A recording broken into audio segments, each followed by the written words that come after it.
The Black Lives Matter movement has brought to attention racism in our policing, in the way we remember history, and in our society at large. It's also shining a light on the racism that's been ignored in our mainstream press for far too long. So a shocking example of this was highlighted by journalist Afua Hirsch, who on Tuesday shared a clip of an exchange she had with LBC's Nick Ferrari on an episode of Sky's The Pledge. Let's take a look. All over the world, statues are coming down. In just the last couple of weeks, New York has removed from Central Park the statue of a doctor who tortured enslaved black women.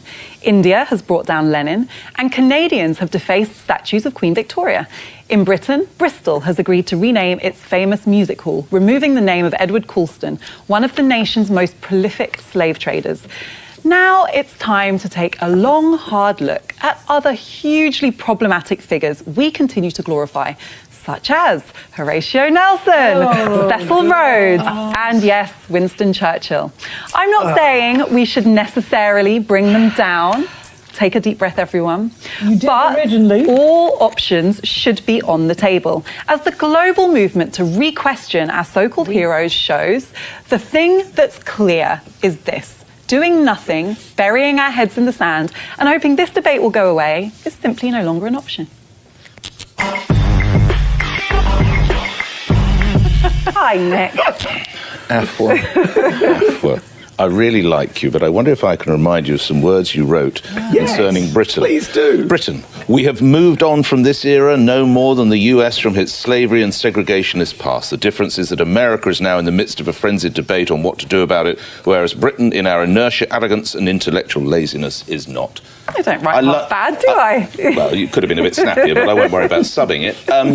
I'm delighted you do. Why do you stay in this country? If you take such offence when you see Nelson's column, if you take such offence when you hear Winston Churchill's name, who I would argue, if in the unlikely event that anybody want to have a poll, I would say probably 80 to 90% of people would say that Winston Churchill did a good thing. I'm delighted that I see you at these Thursdays. I'm delighted you upstairs. But if it offends you so much, how do you manage to stay here? I find that a really strange thing to say. So there's nothing in Britain that bothers you? Sure, but I don't want to pull it down. So why is leaving an option? But I don't want to pull it down. This is my country. And the reason that I raise this critique is not because I hate Britain, it's because I care about this country. I mean, that is so shocking and outrageous to say, why do you stay here? Would he have said that to a white person? No. Important to recognise that. I mean, that video, like one of the ones we showed, for example, of the police racism earlier, that's a clip from a couple of years ago, but it's only just now got the attention of the public. It's only now just got public attention. So Afua Hirsch shared that on Tuesday, yesterday. It's now been shared, or it's been viewed 3 million times. So only now is the pressure coming up. I didn't know, obviously I didn't notice that 2 years ago. I didn't see that going viral on social media. As far as I can tell, Ferrari has still never apologized. In the Independent's write-up at that video today, they say both Sky and LBC are yet to comment on what we just saw there. Aaron, your thoughts? Yeah, it's disgusting. He shouldn't be working in the media if that's what he thinks. If a person of colour says, I have an issue with a particular feature of this country, which, as Afua rightly says, I'm sure Nick Ferrari finds many things sort of displeasurable about Britain. Nobody would say, well, you should piss off then. And the reason why people don't say that to him is because he's white. I think it's astonishing. If Nick Ferrari's not going to apologise for it, if Sky's not going to apologise for it, then they've got no credibility on the issue. I don't think Keir Starmer should be doing things on LBC with Nick Ferrari if you want to apologise for it. He's a racist. If he's not going to apologise for that, Nick Ferrari is a racist. If Sky aren't going to apologise for that, they are giving a platform happily to racists. Not good enough. Really not good enough. You can give all the funding you want and the public relations, which Sky have done. But if you're not doing it on the thing that matters as a media company, your content, you're failing. Someone else who should apologise, and who's, again, what's ridiculous here is how overdue this is, right? This was 2 years ago. Obviously, Afua Hirsch found it very upsetting, but the issue didn't get any traction. And we've seen over and over again that racism is completely acceptable in our mainstream press. And one place where it is acceptable over and over again is in the Times, Britain's paper of record.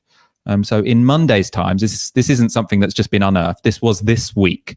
Melanie Phillips wrote a column under the headline, "We're giving in to the race revolutionaries." Now, it's already, a headline that begs a lot of questions, but let's go to what was actually in the article because it's worse.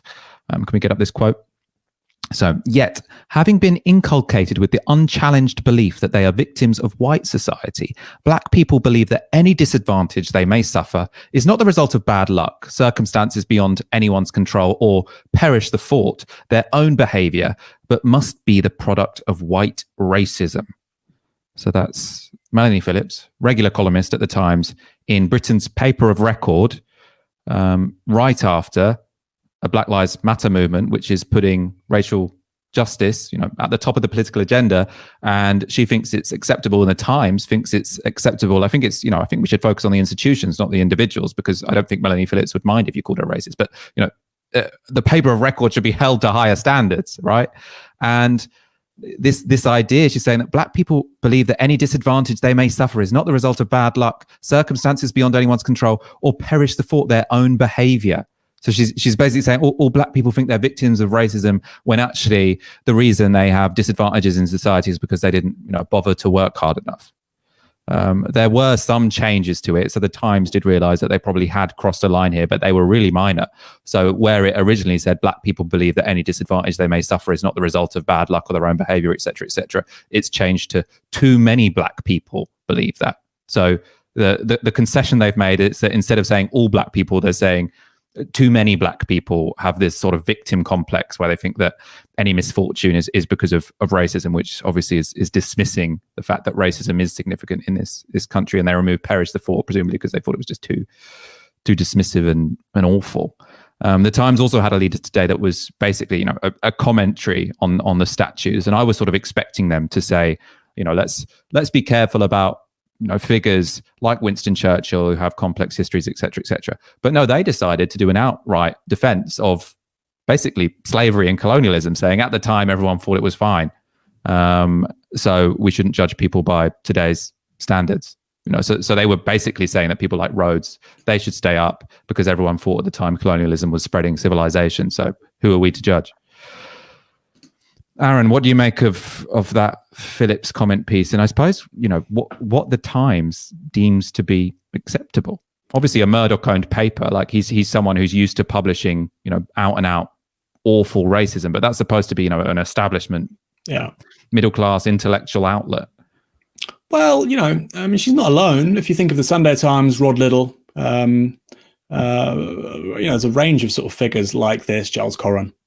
But I think the fact she's been quoted at length by Anders Breivik probably tells you, what you need to know about the content of her politics. But what I find interesting again is that, like, Darren Grimes, like Nick Ferrari, these aren't kind of crazed political figures on the sort of periphery of our conversation as a country. She's on the BBC every week. She goes on BBC Question Time. She'll be on the Daily Politics and so on.